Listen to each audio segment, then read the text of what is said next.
അസ്സലാമു അലൈക്കും വറഹ്മത്തുള്ളാഹി വബറകാതുഹു. ഏവർക്കും അബു ഐമൻ മീഡിയയിലേക്ക് സ്വാഗതം.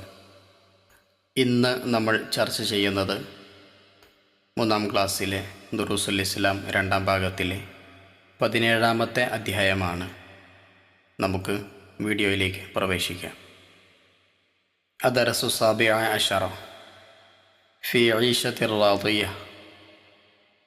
സൂറത്തുൽ ഗാശിയ ഓതി ഉസ്താദ് പറഞ്ഞു, ചില ആളുകൾ അന്ന് ശോഭിതരാവും, അവരുടെ കർമ്മങ്ങളിൽ തൃപ്തരാവും, ഉന്നതമായ സ്വർഗത്തിലായിരിക്കും അവർ.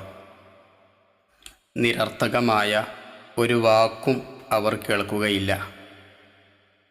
അതിൽ ഒഴുകിക്കൊണ്ടിരിക്കുന്ന പുഴകളുണ്ട്, ഉയർന്നു നിൽക്കുന്ന ശയ്യകളുണ്ട്, പ്രത്യേകം തയ്യാർ ചെയ്ത കപ്പുകളുണ്ട്, അണിയായി നിരന്നു നിൽക്കുന്ന തലയിണകളുണ്ട്, വിരച്ചുവെച്ച പരവതാനികളുണ്ട്. ഉദ്ദേശിക്കുന്നതെല്ലാം ലഭിക്കുന്ന ഇടമാണ് സ്വർഗം. വിവിധ വർണ്ണങ്ങളിലും രുചികളിലുമുള്ള പഴങ്ങൾ, ഹൃദ്യമായ ഭക്ഷണങ്ങൾ, ഉയർന്നു നിൽക്കുന്ന മാണിക്യ കൊട്ടാരങ്ങൾ, താഴ്ഭാഗത്തുകൂടി അരുവികൾ ഒഴുകുന്ന തോട്ടങ്ങൾ, ഹൂറുൻ ഐൻ എന്ന സ്വർഗീയ സുന്ദരികൾ, ഭംഗിയുള്ള വസ്ത്രങ്ങൾ, മിന്നിത്തിളങ്ങുന്ന ആഭരണങ്ങൾ, പ്രൗഢിയുള്ള വാഹനങ്ങൾ, വേണ്ടതെല്ലാം അവിടെ ലഭിക്കും. അവിടെ ദുഃഖമില്ല, സന്തോഷം മാത്രം, ഭയമില്ല, സമാധാനം മാത്രം, രോഗമില്ല, ആരോഗ്യം മാത്രം, മരണമില്ല, ശാശ്വതമായ ജീവിതം. ഇതിനെല്ലാം പുറമെ അല്ലാഹു തആലയുടെ ലിഖാ, അതാണ് സ്വർഗത്തിലെ ഏറ്റവും വലിയ അനുഗ്രഹം. നബി സല്ലല്ലാഹു അലൈഹി വസല്ലം പറഞ്ഞു, നിശ്ചയം നിങ്ങളുടെ രക്ഷിതാവിനെ നിങ്ങൾ കാണും. പൗർണമി രാവിൽ പൂർണ്ണചന്ദ്രനെ കാണും പോലെ തിരക്കില്ലാതെ കാണാം. കുട്ടികളിൽ സന്തോഷവും അത്ഭുതവും നിറഞ്ഞു. ഉസ്താദ് ചോദിച്ചു, സ്വർഗം വേണ്ടവർ ആരെല്ലാം? എല്ലാവരും കൈപൊക്കി. ഉസ്താദ് പറഞ്ഞു, സ്വർഗം ലഭിക്കണമെങ്കിൽ ഈമാൻ വേണം, സൽക്കർമ്മങ്ങൾ ചെയ്യണം. സ്വർഗം സജ്ജനങ്ങൾക്കുള്ളതാണ്. അല്ലാഹു തആല പറഞ്ഞു, ഇന്നല്ലദീന ആമനൂ വഅമിലുസ്സാലിഹാതി കാനത് ലഹും ജന്നാത്തുൽ ഫിർദൗസി നുസുലാ. നിശ്ചയം വിശ്വസിക്കുകയും സൽക്കർമ്മങ്ങൾ അനുഷ്ഠിക്കുകയും ചെയ്തവർക്ക് ജന്നാത്തുൽ ഫിർദൗസ് എന്ന അത്യുന്നത സ്വർഗമുണ്ട്. അല്ലാഹു തആല നമ്മെ സ്വർഗക്കാരിൽ ഉൾപ്പെടുത്തട്ടെ. എല്ലാവരും ആമീൻ പറഞ്ഞു. വലകും ഫീഹാ മാ തശ്തഹീ അൻഫുസുകും. നിങ്ങൾക്ക് ആശിക്കുന്നതെല്ലാം സ്വർഗത്തിലുണ്ട്. ഇനി നമുക്ക് തദ്രീബാത്തിലേക്ക് പ്രവേശിക്കാം. ആദ്യ വർക്ക് 1 നഖ്റഉ വനഫ്ഹമു. നമുക്ക് വായിക്കാം, നമുക്ക് മനസ്സിലാക്കാം. ശോഭിതം, തിളങ്ങുന്നത്, പ്രൗഢി, ഉയർന്ന അവസ്ഥ. നിരർത്ഥകം, അർത്ഥമില്ലാത്തത്. ഹൃദ്യം, സന്തോഷമുണ്ടാക്കുന്ന. സജ്ജനം, നന്മ ചെയ്യുന്ന ആളുകൾ. രണ്ടാമത്തെ വർക്ക് നുബയ്യിൻ, വിശദീകരിക്കാനാണ്. 1 സ്വർഗത്തിൽ ലഭിക്കുന്ന സുഖങ്ങൾ എന്തെല്ലാം? ഉത്തരം, ഉദ്ദേശിക്കുന്നതെല്ലാം ലഭിക്കുന്ന ഇടമാണ് സ്വർഗം.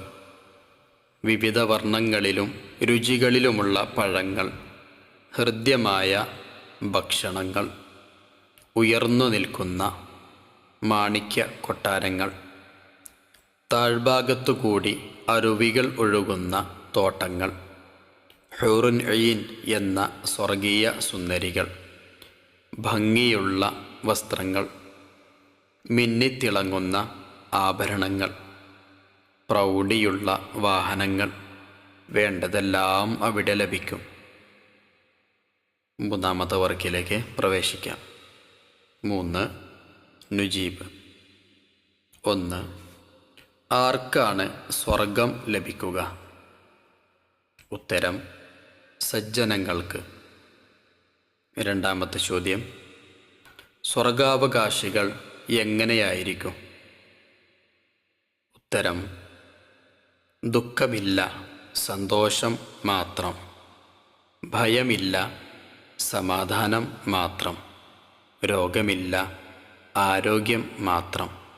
മരണമില്ല, ശാശ്വതമായ ജീവിതം. ചോദ്യം 3. സ്വർഗത്തിൽ എന്തെല്ലാം ലഭിക്കും? ഉത്തരം: വിവിധ വർണ്ണങ്ങളിലും രുചികളിലുമുള്ള പഴങ്ങൾ, ഹൃദ്യമായ ഭക്ഷണങ്ങൾ, ഭംഗിയുള്ള വസ്ത്രങ്ങൾ, മിന്നിത്തിളങ്ങുന്ന ആഭരണങ്ങൾ, ഉദ്ദേശിക്കുന്നതെല്ലാം ലഭിക്കും. നാലാമത്തെ ചോദ്യം: സ്വർഗത്തിൽ ലഭിക്കുന്ന ഏറ്റവും വലിയ അനുഗ്രഹമേത്? ഉത്തരം: അല്ലാഹു തആലയുടെ ലിഖാ. അഞ്ചാമത്തെ ചോദ്യം: സ്വർഗത്തിൽ എങ്ങനെയുള്ള വാഹനങ്ങളാണുള്ളത്? ഉത്തരം: പ്രൗഢിയുള്ള വാഹനങ്ങൾ. 6. സ്വർഗീയ ഭവനങ്ങൾ എങ്ങനെയുള്ളതാണ്? ഉത്തരം: പ്രത്യേകം തയ്യാർ ചെയ്ത കപ്പുകളും അണിയായി നിരന്നു നിൽക്കുന്ന തലയിണകളും വിരിച്ചുവെച്ച പരവതാനിയുമുള്ള ഉയർന്നു നിൽക്കുന്ന ശയ്യകൾ.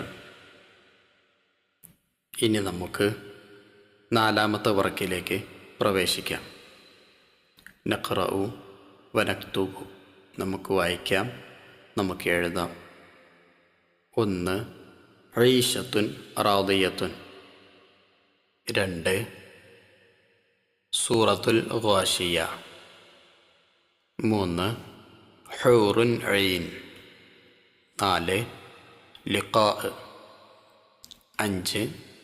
ജന്നാത്തുൽ ഫിർദൗസ്. 6. ലൈലത്തുൽ ബദർ. ഇനി നമുക്ക് അഞ്ചാമത്തെ വർക്കിലേക്ക് പ്രവേശിക്കാം. നുൻഷി ഉൽ ജുമൽ. വാചകം തയ്യാറാക്കാനാണ്. താഴെ കൊടുത്ത പദങ്ങളെ കൊണ്ട് വാചകം തയ്യാറാക്കാം. 1. പ്രൗഢി. എൻ്റെ മദ്രസയ്ക്ക് നല്ല പ്രൗഢിയുണ്ട്. 2. ഹൃദ്യം. ഇന്ന് ഞാൻ കണ്ട കാഴ്ച വളരെ ഹൃദ്യമായിരുന്നു. 3. നിരർത്ഥകം. അവൻ പറഞ്ഞത് നിരർത്ഥകമാണ്. 4. ശോഭിതം. ആ പുകൾ എങ്ങും ശോഭിതമാണ്. 5. അനുഗ്രഹം. ഈമാൻ മഹത്തായ അനുഗ്രഹമാണ്.